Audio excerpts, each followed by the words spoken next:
नमस्कार. आज आपण पाहणार आहोत अर्धपद्मबंधासन. हे आसन करण्याकरिता आपण पहिल्यांदा बैठक स्थितीत यायचे. त्यानंतर डावा पाय गुडघ्यात वाकवून उजव्या मांडीवर ठेवायचा. त्यानंतर डावा हात कमरेच्या पाठीमागून उजवीकडे नेऊन त्याने उजव्या मांडीवर ठेवलेल्या डाव्या पायाचा अंगठा पकडायचा व उजव्या हाताने उजव्या पायाचा अंगठा पकडायचा व श्वास घ्यायचा. श्वास सोडत सोडत पुढे वाकायचं आणि कपाळ उजव्या गुडघ्याला लावण्याचा प्रयत्न करायचा.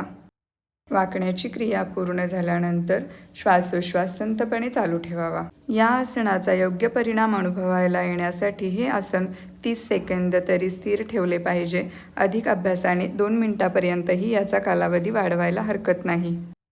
हे आसन करताना पायाचा दाब पोटावरती पडतो. हा दाब मुख्यत्वे करून जठर, यकृत येथील अंतःस्रावी ग्रंथींवर येतो.